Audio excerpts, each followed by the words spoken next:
everyone, and welcome to How We Looker at Looker. So today we are only representing 3 of our departments in Looker. So obviously we have loads of different departments that are heavy users of Looker, but we picked 3 today that we thought were intensive users. So you're going to hear from myself, I'm Lorna, Alex, who is our SDR manager for EMEA, and then you're going to hear from Will Lane, who manages our DCL team. I'm sure some of you might even be familiar with him from chat. So they'll be up once I stop. So not sure if everyone here is familiar with the traditional sales funnel. You might have heard a bit about it today. I always find it easier to map us to the funnel. So what do we do?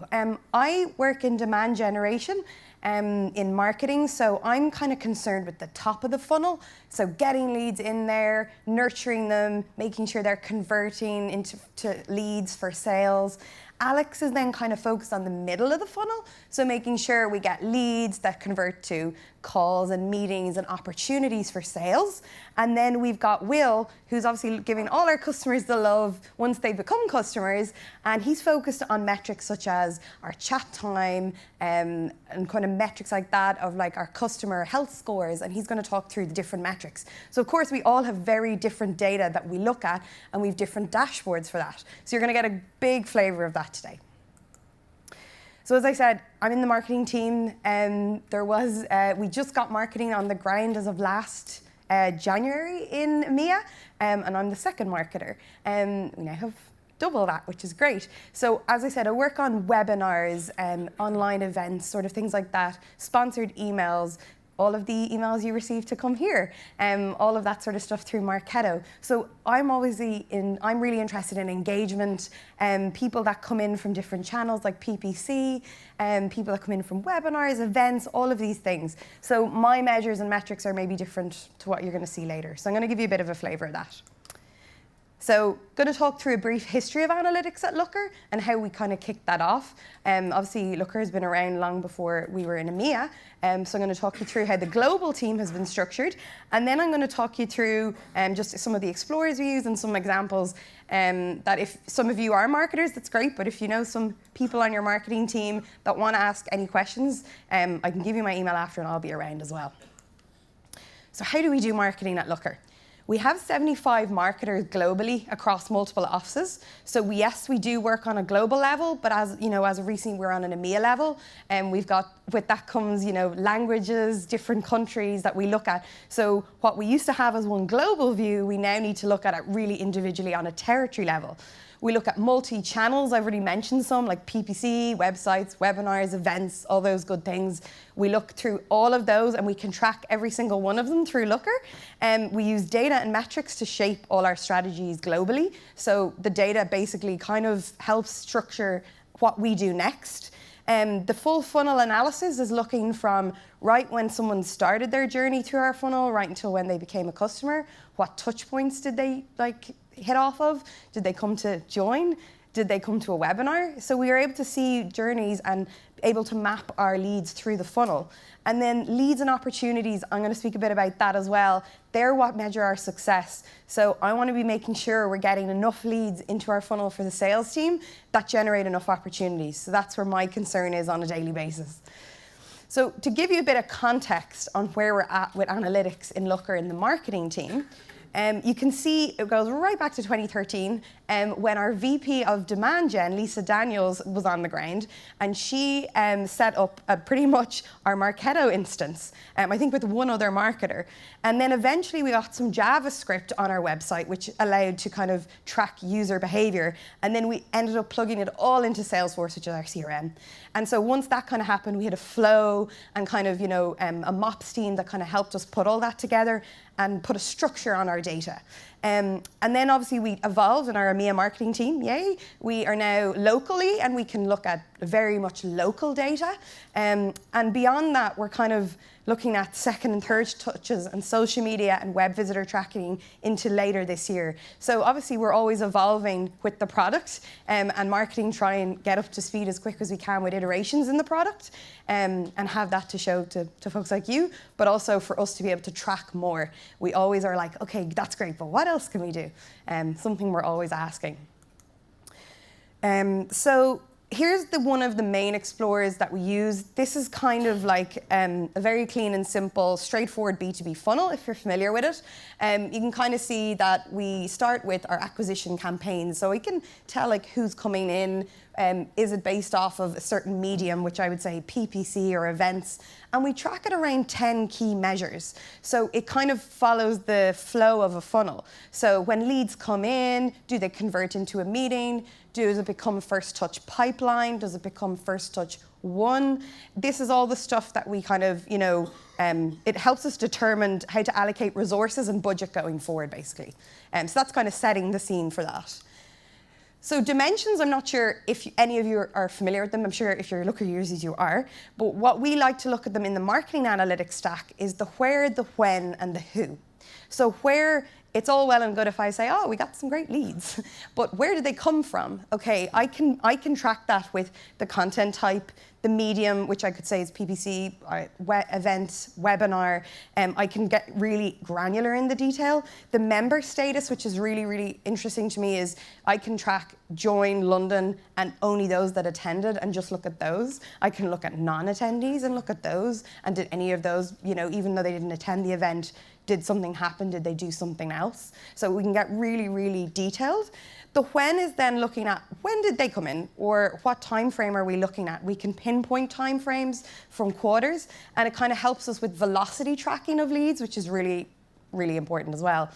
And then the who also kind of gives us the quality of the person or the company in who's come in. So it, like again, the industry bucket, their job title or job type. So really can again look at just data analysts, or we can look at marketing or business users based on certain campaigns. So defining measures then, and measures are the things that we like to obviously track. They're the ones that we're always trying to iterate. We have a lot of first touch kind of examples, but we are bringing in more multi-touch because we know that it's not just someone comes to one thing and then they buy. Sometimes that is the case, but we know in marketing it's usually a 6 to 8 to 10 touch journey, which we want to really be able to like discover through our funnel. So it's like the events team, the online team, offline people, we all want to track what journeys leads came to in order to buy and really improve that process for our leads. So overall, these are high-level metrics we can plug into Looker to determine marketing action, whether it's allocating more budget, attaining higher quality leads, or kind of things like that. So the 3 types of analysis we do, and this is where I'm getting to some examples and dashboards. We continually track goal achievement. We also look at cross-team reporting, and then we look at one-off questions.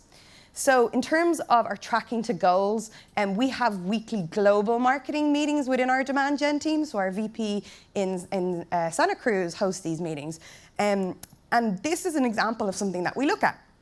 So as you can see, I meant to say before I started, actually, this isn't real data. So if you're looking at it and you're like, that number looks ridiculous, it's probably because it is. So these are all kind of fake data, but pretty much on track to what we look at. So we usually look at how far are we through a quarter. So if we're 10% through the quarter and we're 12% at our lead forecast, yes, we're doing great. If it's the other way around, we're 12% through the quarter and 10% at our lead forecast, we're in a little bit of trouble, and we have to kind of look at, okay, guys, what events do we have coming up? Did we kind of front load stuff into the quarter, or do we need to do more activity at the end of the quarter to make up those numbers to like satisfy sales and all our AEs? So these sort of things we look at. We can get really high level at the start, and then if you look down below, we go into really detailed segment process. So this looks at our company sizes. So maybe we're doing some SMB conferences or webinars, and we've hit that number, but actually the enterprise level, we haven't been great. We need to like pick that up. So we look really much at those levels because as well, our sales teams are structured like that. So we have a lot of mouths to feed with leads. So this is something that we track weekly basis. I'm in it on a daily basis, and I have an EMEA version as well, I'll show you. The other thing we do is we go very much deeper again. So if we were just looking at the mid-market like company types, you can look at all the activities we do. So when I say mediums, I've been giving you PPC and events. We also have direct offline events, content syndication, affiliate programs, like all these other partners, referrals, all of these great things. We do lots of different mediums and channels. So you can kind of see which is giving you the leads, which ones do we have to turn up and turn down. And I think in this example, we had that, say, PPC, while lead forecast is okay, the meeting forecast is quite low. They should usually match. And if they're down, we should probably be talking to, like, I should be talking to Alex going, what's going on? Why are they not converting into meetings? Was the quality down? And he'll very quickly tell me, yes, the quality's bad. I need you to do something about it, which is great. And it really gives that feedback and like sales and marketing alignment, which is great in Looker. So then if I go on like to the regional dashboard, so as I said, we've been on the ground for a year now in Europe. And while we know EMEA isn't just one big country, it is obviously made up of our core territories, and some are here, UK, DAC, France, Romea, which are Nordics, Benelux. I have different looks for each of them, but I just said I'd throw them all on one here for you all to see. So we would say do activity like we're in London today, but we're also bringing this to Germany. We're also bringing it, this tour to the Nordics. So we want to see, like, when we've done an event like this, did the lead flow go up? Did the meeting numbers go up? Did the demo numbers go up? The opportunity numbers go up? And we should be able to see a direct impact on this dashboard after we do activity. So if I know, oh, we're spending more on PPC in the UK this year, well, is that affecting this? So usually we would see a bump on this, and I check it every day, but I also would have a weekly meeting on it every week. And then I drill down. So I can also see, I feel with, Europe, different activities affect different countries differently. Like PPC or events work quite nice, but PPC can be very different, especially if you're not localized. But we might be advertising in France with PPC, but it's not in French yet.